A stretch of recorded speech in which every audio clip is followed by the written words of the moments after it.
ത്രിയേക ദൈവത്തിന് സ്തുതി. സമയം സാക്ഷിയുടെ പുതിയ ഒരു അധ്യായത്തിലേക്ക് ഏവർക്കും ഹാർദമായ സ്വാഗതം.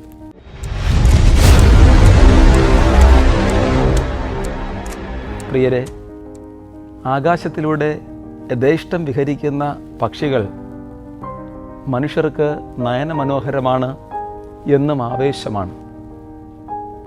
ആ പക്ഷികളെപ്പോലെ പറന്നുയരാൻ മനുഷ്യൻ നൂറ്റാണ്ടുകളായി സ്വപ്നം കണ്ടിരുന്നു. ആ സ്വപ്നം ഒരു ഭ്രാന്തൻ്റെ ചിന്തയായി പലരും തള്ളിപ്പറയുകയും ചെയ്തിട്ടുണ്ട്.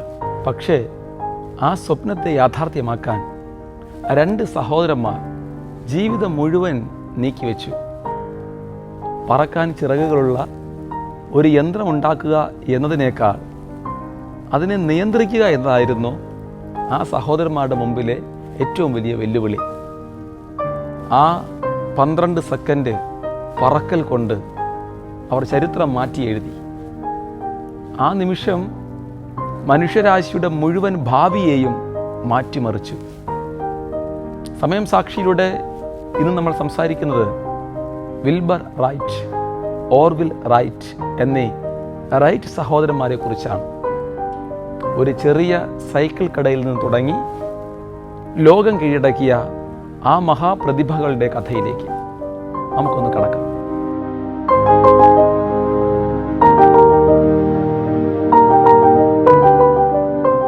സമയം സാക്ഷി അവരുടെ സ്വപ്നത്തിൻ്റെ ചിറകുകളുടെ കഥ നമുക്ക് മുൻപിൽ ഇന്ന് തുറക്കുകയാണ്. റൈറ്റ് സഹോദരന്മാരുടെ ജീവിതം ആരംഭിക്കുന്നത് അമേരിക്കയിലെ ഒരു സാധാരണ കുടുംബത്തിൽ നിന്നാണ്. വിൽബർ റൈറ്റ് 1867 ഓർവിൽ റൈറ്റ് 1871 ജനിക്കുന്നത്. അവരുടെ പിതാവ് മിൽട്ടൺ റൈറ്റ് ഒരു ബിഷപ്പായിരുന്നു. യുണൈറ്റഡ് ബ്രദറർ ഇൻ ക്രൈസ്റ്റ് എന്ന സഭയുടെ ബിഷപ്പായിരുന്ന അദ്ദേഹം വളരെ കർശനമായതും എന്നാൽ ജിജ്ഞാസ നിറഞ്ഞതുമായ ഒരു വ്യക്തിത്വത്തിനുടമയായിരുന്നു. റൈറ്റ് ദമ്പതികൾക്ക് 7 മക്കളാണ് ഉണ്ടായിരുന്നത്. എന്നാൽ ഇതിൽ 5 പേർ മാത്രമാണ് വളർന്നു വന്നത്. Reuchlin, Lorin, Wilbur, Orville and Katharine എന്നിവരായിരുന്നു ആ മക്കൾ. കർശനമായ ചിട്ടകൾക്കൊപ്പം പുസ്തകങ്ങൾ വായിക്കുവാനും പുതിയ കാര്യങ്ങളെക്കുറിച്ച് ചർച്ച ചെയ്യാനും പരസ്പരം ചോദ്യങ്ങൾ ചോദിക്കാനും പിതാവ് അവരെ പ്രോത്സാഹിപ്പിച്ചിരുന്നു. പിതാവിൻ്റെ യാത്രകൾ കാരണം അദ്ദേഹം പലപ്പോഴും വീട്ടിലുണ്ടായിരുന്നില്ല. എന്നാൽ അദ്ദേഹം മക്കൾക്ക് സ്ഥിരമായി കത്തുകൾ അയച്ചിരുന്നു. ഈ കത്തുകളിലൂടെയാണ് അദ്ദേഹം അവരുമായി സംവദിച്ചിരുന്നത്. അതുപോലെ റൈറ്റ് സഹോദരന്മാരുടെ മാതാവ് സൂസൻ കാതറിൻ കോർണർ ഒരു പ്രത്യേക വ്യക്തിത്വത്തിൻ്റെ ഉടമയായിരുന്നു. അവർ യാന്ത്രിക കാര്യങ്ങളിൽ വളരെ താല്പര്യമുള്ള ഒരു വനിതയായിരുന്നു. വീട്ടിലെ മരപ്പണികൾ ചെയ്യുന്നതിലും കുട്ടികൾക്ക് കളിപ്പാട്ടങ്ങൾ ഉണ്ടാക്കി കൊടുക്കുന്നതിലും അവർ ഒരുപാട് സന്തോഷം കണ്ടെത്തിയിരുന്നു. വിൽബറിനും ഓർവിലിനും ലഭിച്ച യാന്ത്രികപരമായ കഴിവുകൾ അവരുടെ അമ്മയിൽ നിന്നാണ് കിട്ടിയത് എന്ന് പറയപ്പെടുന്നുണ്ട്. അവരുടെ ജീവിതത്തിൽ ഒരു വഴിത്തിരിവാകുന്നത് തങ്ങളുടെ പിതാവ് ഫ്രാൻസിൽ നിന്ന് കൊണ്ടുവന്ന ഒരു കളിപ്പാട്ടത്തിലൂടെയാണ്. ഒരു റബ്ബർ ബാൻഡ് കൊണ്ട് പ്രവർത്തിക്കുന്ന കാർഡിൻ്റെയും തടിയുടെയും നിർമ്മിതമായ ഇന്ന് നമ്മൾ കാണുന്ന ഏറെക്കുറെ ഹെലികോപ്റ്ററിന് സമാനമായ ഒരു കൊച്ചു കളിപ്പാട്ടം. അത് കറങ്ങി മുകളിലേക്ക് പറന്നുയരുന്നത് കണ്ടപ്പോൾ ആ സഹോദരന്മാരുടെ കണ്ണുകൾ ആകാശത്തേക്ക് തുറന്നു. അത് പറന്നുയർന്നതുപോലെ ഒരു യന്ത്രമുണ്ടാക്കാൻ കഴിയുമോ എന്ന് അവർ ആ നിമിഷം മുതൽ ചിന്തിച്ചു തുടങ്ങി. വിൽബർ സ്കൂൾ വിദ്യാഭ്യാസം പൂർത്തിയാക്കി എങ്കിലും ഒരു ഹോക്കി കളിക്കിടെ സംഭവിച്ച അപകടത്തിൽ പരിക്കേറ്റതിനെ തുടർന്ന് അദ്ദേഹത്തിന് കോളേജിൽ പോകുവാൻ സാധിച്ചിട്ടുണ്ടായിരുന്നില്ല. ഈ സമയത്ത് അദ്ദേഹം വീട്ടിലിരുന്ന് ധാരാളം പുസ്തകങ്ങൾ വായിച്ചു. ഈ വായന അദ്ദേഹത്തിൻ്റെ അറിവ് വർദ്ധിപ്പിക്കുവാൻ സഹായിച്ചു. ഇതിനിടയിൽ ഓർവിൽ ഹൈസ്കൂൾ പഠനം ഉപേക്ഷിച്ചു.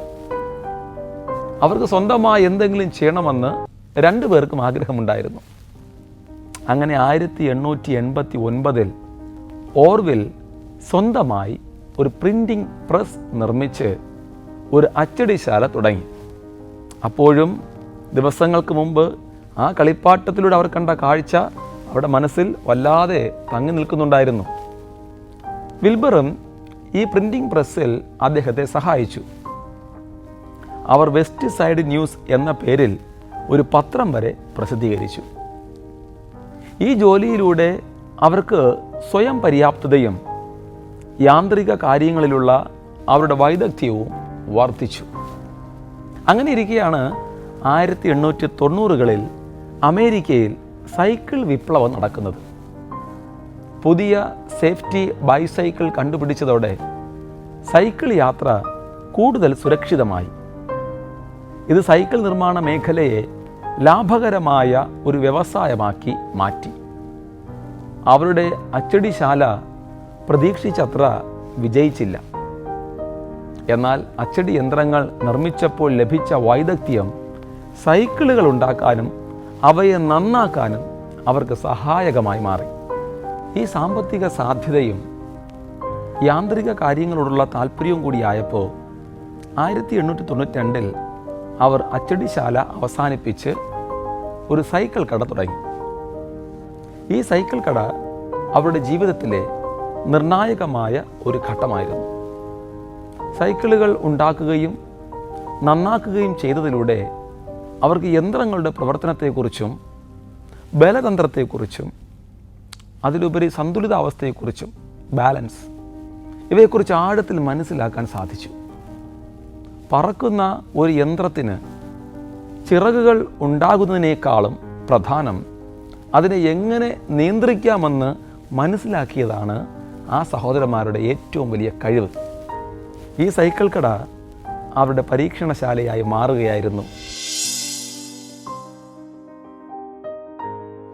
റൈറ്റ് സഹോദരന്മാർ അവരുടെ സ്വപ്നത്തിലേക്കുള്ള യാത്ര ആരംഭിക്കുന്നത് മറ്റു ശാസ്ത്രജ്ഞർ പരാജയപ്പെട്ട ഇടത്തു നിന്നാണ്. അക്കാലത്ത് പറക്കാൻ ശ്രമിച്ച എല്ലാ ആളുകളും യന്ത്രത്തിന് ഉയരാൻ ആവശ്യമായ ശക്തി നൽകുന്നതിലാണ് ശ്രദ്ധിച്ചത്. എന്നാൽ റൈറ്റ് സഹോദരന്മാർക്ക് അറിയാമായിരുന്നു ഉയരം നേടുന്നതിനേക്കാളും പ്രധാനം അത് നിലനിർത്തുക, അതിനെ നിയന്ത്രിക്കാൻ കഴിയുക എന്നതാണ് എന്ന്. പറന്നുകൊണ്ടിരിക്കുന്ന ഒരു പക്ഷിയെ അതിനുവേണ്ടി അവർ പ്രത്യേകം നിരീക്ഷിക്കുവാൻ തുടങ്ങി. ആ പക്ഷി ദിശ മാറ്റാൻ വേണ്ടി ചിറകുകൾ ഒരു വശത്തേക്ക് വളയ്ക്കുന്നത് അവർ കണ്ടു. അതായിരുന്നു അവിടെ വലിയ കണ്ടുപിടുത്തത്തിൻ്റെ രഹസ്യം. അവർ വിങ് വാർപ്പിംഗ് എന്ന ഒരാശയം അതിലൂടെ വികസിപ്പിച്ചു. പറക്കുന്ന യന്ത്രത്തിൻ്റെ ചിറകുകൾ ചില കയറുകൾ ഉപയോഗിച്ച് വളച്ച് വായുവിൻ്റെ ഒഴുക്ക് നിയന്ത്രിക്കാൻ കഴിയുമെങ്കിൽ യന്ത്രം പറക്കുമ്പോൾ അതിനെ നിയന്ത്രിക്കുവാൻ സാധിക്കുമെന്ന് അവർ മനസ്സിലാക്കി.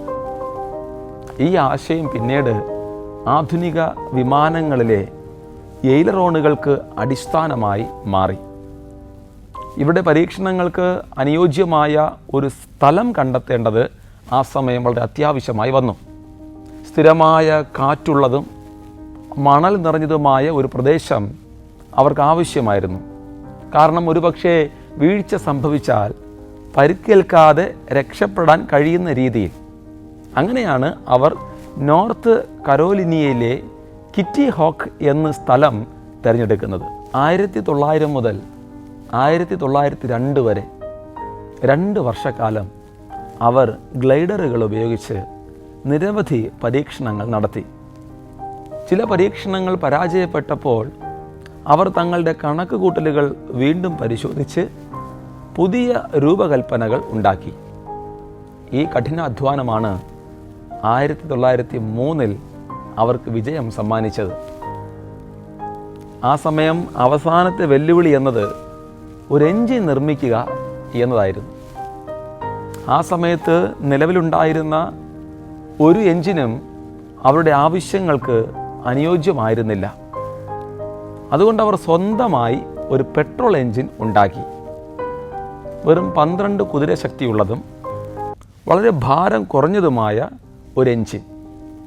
അതുപോലെ ഒരു വിമാനത്തിന് ആവശ്യമായ പ്രൊപ്പല്ലറുകളും അവർ സ്വയം നിർമ്മിക്കുകയാണ് ഉണ്ടായത്. അവസാനം ആ ദിവസം വന്നു. 1903 ഡിസംബർ 17. തണുപ്പുള്ളതും ശക്തമായ കാറ്റുള്ളതുമായ ഒരു ദിവസം. റൈറ്റ് സഹോദരന്മാരും ഏതാനും തീരദേശ കാവൽക്കാരും മാത്രം ചരിത്രം കണ്ട ഏറ്റവും വലിയ പറക്കൽ നടത്തുവാൻ തയ്യാറെടുപ്പുകൾ തുടങ്ങി. യന്ത്രം തയ്യാറായി. ആദ്യം വിൽബറിനാണ് അവസരം ലഭിച്ചത്. പക്ഷെ ചെറിയൊരു സാങ്കേതിക പ്രശ്നം കാരണം അത് പരാജയപ്പെട്ടു. രണ്ടാമത്തെ അവസരം ഓർവിലിന് ലഭിച്ചു. 10:35 ഓർവിൻ റൈറ്റ് വിമാനത്തിൽ കയറി. യന്ത്രം മുന്നോട്ട് നീങ്ങി. വിമാനം ട്രാക്കിലൂടെ അതിവേഗം കൈവരിച്ചു. അതിവേഗം സഞ്ചരിച്ച് ആളുകൾ ശ്വാസമടക്കി പിടിച്ചു നിൽക്കുമ്പോൾ, അവർ കാത്തു നിൽക്കുമ്പോൾ പെട്ടെന്ന് കാറ്റിൻ്റെ സഹായത്താൽ ആ യന്ത്രം പതിയെ മുകളിലേക്ക് പറന്നുയർന്നു. ആദ്യത്തെ പറക്കൽ വെറും 12 സെക്കൻഡ് മാത്രം നീണ്ടുനിന്നു.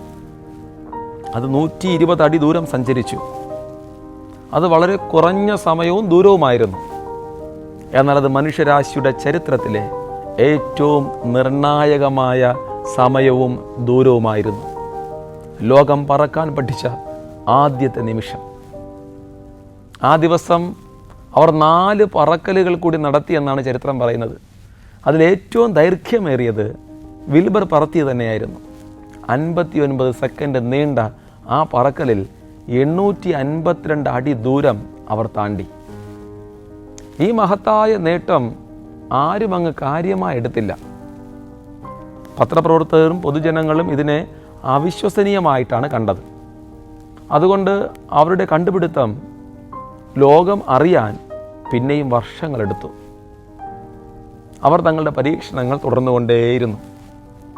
കൂടുതൽ വിമാനങ്ങൾ നിർമ്മിച്ചു, കൂടുതൽ ദൂരം സഞ്ചരിച്ചു, കൂടുതൽ ഉയരങ്ങൾ കീഴടക്കാൻ ശ്രമിച്ചു.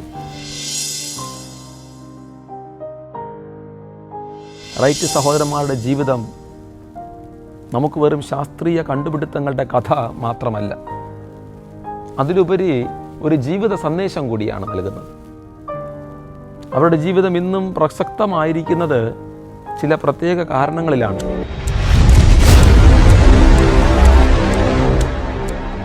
പരാജയങ്ങളിൽ തളരാത്ത മനസ്സ്. അവർക്ക് 100 കണക്കിന് പരാജയങ്ങൾ നേരിടേണ്ടി വന്നു. ഒരുപക്ഷെ ധാരാളം മുറിവുകളും ഏൽക്കേണ്ടി വന്നിട്ടുണ്ടാകാം. എങ്കിലും അവർ പിന്മാറിയില്ല. ഓരോ പരാജയവും പുതിയ പാഠങ്ങൾ പഠിക്കുവാനുള്ള അവസരമായിട്ടാണ് ആ സഹോദരന്മാർ കണ്ടത്. ഏതൊരു മനുഷ്യനും ലക്ഷ്യങ്ങൾ നേടാൻ ആവശ്യമായ ഏറ്റവും വലിയ ഗുണമാണ് ഇത്. മറ്റൊന്ന് അർപ്പണബോധം. അവർ ഒരു പണക്കാരനോട് ചോദിച്ചത്രേ, നിങ്ങൾ ആകാശത്തേക്ക് പറക്കാൻ ആഗ്രഹിക്കുന്നില്ലേ? അയാൾ പറഞ്ഞു, അതൊക്കെ നല്ലതാണ്, പക്ഷേ എനിക്ക് അതിനു വേണ്ട സമയം കളയാനില്ല. ഈ ഒരു മനോഭാവം അല്ല റൈറ്റ് സഹോദരന്മാർക്കുണ്ടായിരുന്നത്. അവരുടെ ജീവിതത്തിലെ ഓരോ നിമിഷവും അവർ തങ്ങളുടെ ലക്ഷ്യത്തിനായി സമർപ്പിച്ചു. മറ്റൊരു പ്രധാനപ്പെട്ട കാര്യം റൈറ്റ് സഹോദരന്മാരുടെ ആത്മീയമായ ജീവിതത്തെക്കുറിച്ചാണ്. ആ സഹോദരന്മാർക്ക് ആഴമായ ലക്ഷ്യബോധമുണ്ടായിരുന്നു. കാരണം അവരുടെ പിതാവ് ഒരു ബിഷപ്പ് ആയിരുന്നതുകൊണ്ട് തന്നെ അവർക്ക് ധാർമ്മികവും ആത്മീയവുമായ മൂല്യങ്ങൾ ചെറുപ്പം മുതൽ തന്നെ കൈവന്നിട്ടുണ്ടായിരുന്നു. തങ്ങളുടെ അറിവ് ഒരു ദൈവിക വരദാനമാണ് എന്ന് അവർ പൂർണ്ണമായും വിശ്വസിച്ചിരുന്നു. അവർ ഒരു സ്വപ്നത്തെ പിന്തുടർന്ന് പ്രാർത്ഥനയോടെ മനുഷ്യൻ്റെ ആത്മാവിൻ്റെ ചിരകാല സ്വപ്നമായ പറക്കലിനെ യാഥാർത്ഥ്യമാക്കുക എന്ന ഒരു വലിയ ലക്ഷ്യം ഉണ്ടാക്കിയെടുത്തു.